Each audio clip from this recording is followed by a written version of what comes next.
Welcome back to our coverage of the Davenport mayoral race with the four candidates on Tuesday's primary ballot: Jason Gordon, Jim Hughescamp, Judith Lee, and Todd Perk. We certainly appreciate you making some time for us this morning. I did promise some lightning round questions. These only require a show of hands, no long-term answers, long-form answers. Maybe if we have time at the end of the program, we'll see if we can follow up on one of these. But the first one, simply raise your hand if you support a flood wall along the Davenport riverfront. Anybody? All in agreement here. Nobody wants to see a flood wall on the Davenport riverfront. All right, lightning round. Question number 2. Work continues to convert 3rd and 4th streets in downtown Davenport from one-ways, like they are now, to two-ways. Raise your hand if you support that change. Jason Gordon, Jim Hughescamp both support that. Todd Perk and Judith Lee do not. One more lightning round question. Davenport is in the preliminary stages of seeking a redesign of North Park Mall. Raise your hand if you support using city taxpayer money to help pay for something that would redevelop North Park Mall in a public-private partnership. Raise your hand if you support that. All right, we have Jason Gordon, Jim Hughescamp, Judith Lee, and not Todd Perk on that one. That is for the lightning round. I appreciate all of your answers and your candid. I know it was quick. No, I'm sure you all would love to explain yourselves on that, but maybe we have time at the end of the program. Let's move to something the people of Davenport want. A survey conducted by the city last year sent a questionnaire to 5,000 households at random. That got a little more than 800 responses. Now, only a quarter of them say the city engages effectively with the public. And not surprisingly, most of those responses indicate their biggest concern is the condition of the city streets.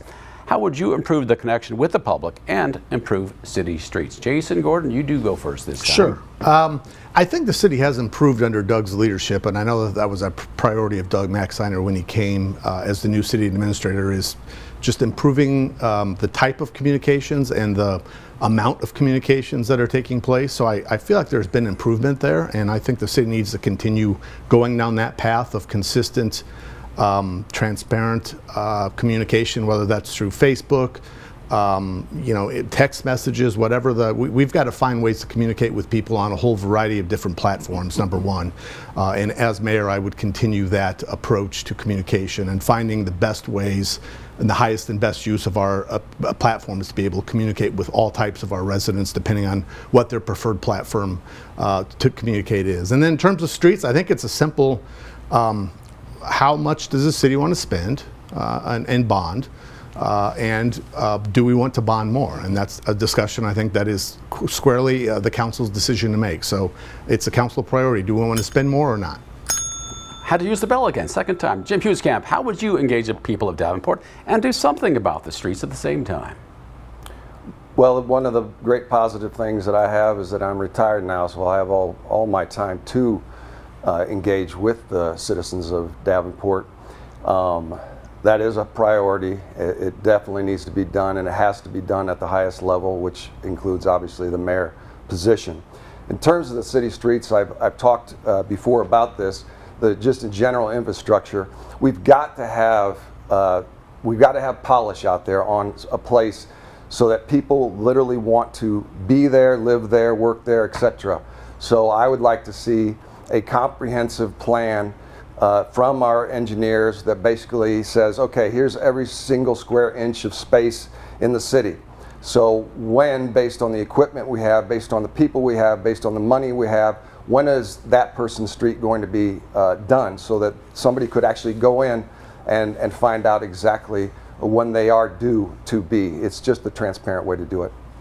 Right on time there. Thank you, Jim Hughescamp. Judith Lee, how would you build relationships with the public and take care of the streets? I believe we need to do more than just computer-based surveys. We need to reach out to churches, we need to reach out to underserved communities, and we need to do it in a way where they feel comfortable talking to us in their area.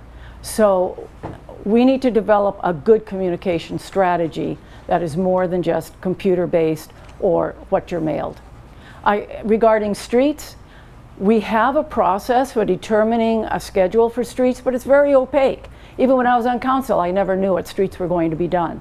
We need to have a very open process based on certain criteria to identify which streets will be done, when they will be done. We need to work with particularly the small businesses that will be affected by street closures and intersection closures. And we need to have better wayfaring for detours. It's very confusing.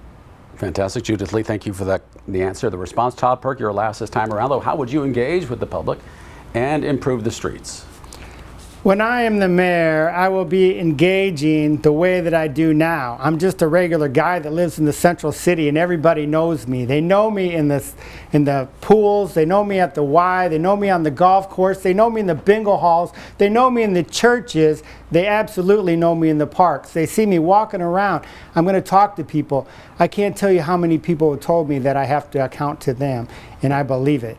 And also, I will be a full-time mayor. Anybody who thinks that they're going to do the job effectively and not be a full-time mayor is not holding up their end of the deal. It is a 40-plus, it's probably an 80-plus hour job a week. I'm going to be involved in everything. I'm going to be church hopping. I'm going to be around. And also, people should know that if they want to communicate with the city council or the mayor anytime, they can write them a letter or they can send them an email. That's absolutely that should be a given, but I'm not sure everybody thinks that they're listening, because I know that people don't think they're listening. Todd Perk, thank you for that response. Thank you all of you for your responses. They're all very well thought out. We certainly appreciate the conversation so far. We still have some more time to discuss with the candidates for Davenport Mayor. Back with that in a moment. Again, you are watching this special edition with the Davenport mayoral candidates of For the Record.